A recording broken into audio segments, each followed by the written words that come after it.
την ευλογία να επιστρέψουμε πίσω στα δικά μας τα σπίτια, που τόσο βάρβαρα τα πήρανε από μας με μια απαράδεκτη εισβολή. 39 χρόνια και συζητάμε τη μορφή λύση. Συζητάμε σε διαπραγματεύσεις.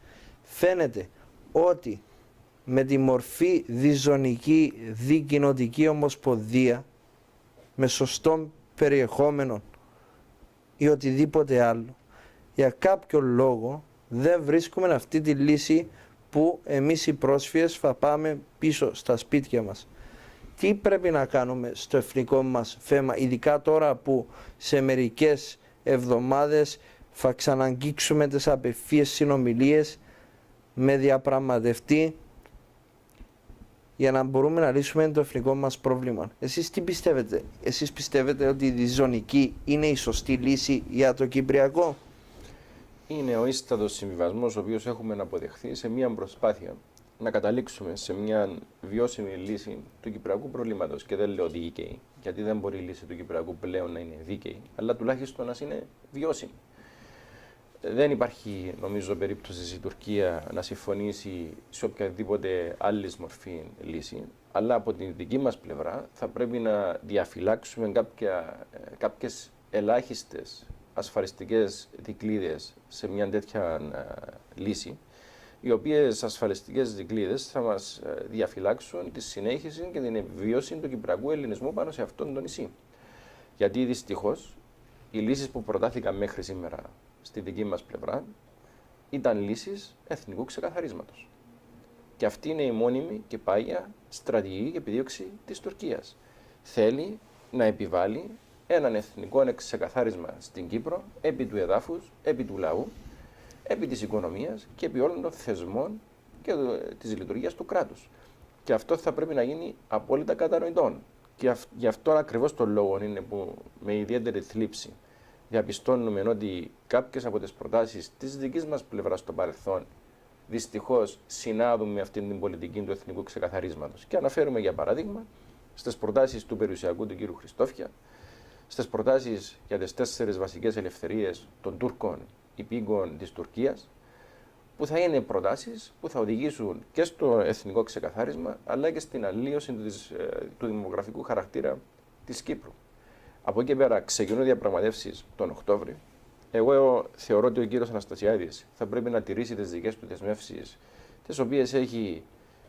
με τις οποίες έχει συμφωνήσει σε αυτήν τη συμφωνία με το Δημοκρατικό Κόμμα. Δηλαδή, θα πρέπει να αποσυρθούν οι γενναιόδερες προσφορές του κ. Χριστόφια, θα πρέπει να διαμορφωθεί μια νέα βάση διαπραγματεύσεων και να εγκαταλείψουμε το σχέδιο ΑΝΑΝ, το οποίο διαπραγματευόταν ο κ. Χριστόφιας για 5 και τόσα έτη.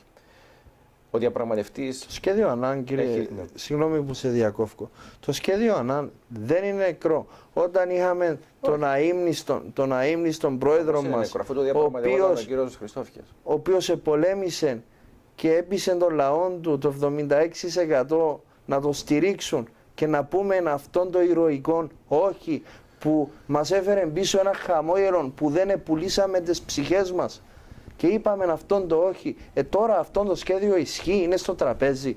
Αυτό διαπραγματευόταν ο κ. Χριστόφιας. Αφού ακόμη και οι τίτλοι των κεφαλαίων που διαπραγματευόταν ήταν αντιγραφή των αντίστοιχων τίτλων του σχεδίου ΑΝΑΝ. Όλες οι πτυχές και πρόνοιες του σχεδίου ΑΝΑΝ βρίσκονται στο έγγραφο του κ. Ντάουνερ, των 77 σελίδων. Και είναι γι' αυτόν ακριβώς τον λόγο που αναμένουμε από τον κύριο Αναστασιάδη να απορρίψει αυτόν το έγγραφο. Γιατί αν ξεκινήσει τη διαπραγμάτευση με αυτόν το έγγραφο ως βάση των διαπραγματεύσεων, απλά θα ξαναξεκινήσουμε τη διαπραγμάτευση του σχεδίου ΑΝΑΝ και θα έχουμε μια χειρότερη διολίσθηση από τις γενναιόδορες προσφορές του κ. Χριστόφια. Γιατί τώρα είμαστε και οικονομικά αποδυναμωμένοι και θα είναι πιο εύκολες οι πιέσεις πάνω μας. Άρα, παραλαμβάνω, αναμένω από τον κύριο Αναστασιάδη να τηρήσει τις προεκλογικές του υποσχέσεις και δεσμεύσεις και να αποσύρει αυτόν το έγγραφο, να αποσύρει τις γενναιόδορες προσφορές του κ. Χριστόφια σε μια προσπάθεια κατάληξη σε μια νέα βάση για τις διαπραγματεύσεις, ίσως με μια συμφωνία παρόμοια με εκείνη της 8ης Ιουλίου, που θα μας βοηθήσει να μπούμε σε μια καινούργια τροχιά σε μια προσπάθεια κατάληξης μιας όχι δίκαιης, αλλά βιώσιμης λύσης του κυπριακού προβλήματος. Η οποία, κύριε Πρόεδρε, η 8η Ιουλίου ήταν και αποδεκτό από τους αρχηγούς των πολιτικών κομμάτων το Σεπτέμβρη το 2009 στο Εθνικό Συμβούλιο. Έτσι, όταν συμφωνηθήκε η λύση στο Κυπριακό, αυτό ήταν. Στα χαρτιά όμως ο κύριος Χριστόφιας ενταφίασε την 8η Ιουλίου. Όταν ξεκίνησε να διαπραγματεύεται το σχέδιο ΑΝΑΝ. Αφού η σημασία της 8ης Ιουλίου ήταν ότι απεγκλώβιζε τη δική μας πλευρά από την επανεδιαπραγμάτευση του σχεδίου ΑΝΑΝ.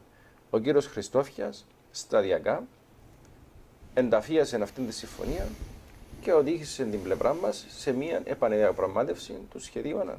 Και αυτό είναι που πρέπει να αποτρέψουμε σήμερα. Μια επανεδιαπραγμάτευση εκείνου του σχεδίου. Γιατί δεν θα έχουμε μια θετική κατάληξη σε μια τέτοια διαδικασία για ένα πάρα πολύ απλό λόγο. Οι διαμεσολαβητές θεωρούν ότι το σχέδιο ΑΝΑΝ είναι ένα απόλυτα ισορροπημένο σχέδιο. Άρα για κάθε υποχώρηση της τουρκοκυπριακής πλευράς θα πρέπει εμείς να δίνουμε αντίστοιχο και ανάλογο αντάλλαγμα. Επομένως, θα καταλήξουμε σε ένα παρόμοιο σχέδιο. Δεν υπάρχει περίπτωση να βελτιωθεί το σχέδιο ΑΝΑΝ. Γι' αυτό είναι που πρέπει να ξεκινήσουμε με μια καινούργια βάση και ελπίζω, επαναλαμβάνω, ο κ. Αναστασιάδης να τηρήσει αυτήν την προεκλογική του δέσμευση. Αναφέρομαι όμως ότι ο κ. Αναστασιάδης, ο πρόεδρος της Κυπριακής Δημοκρατίας, το 2004 το κόμμα του κ. Αναστασιάδη είπε ναι στο σχέδιο ΑΝΑΝ, έτσι.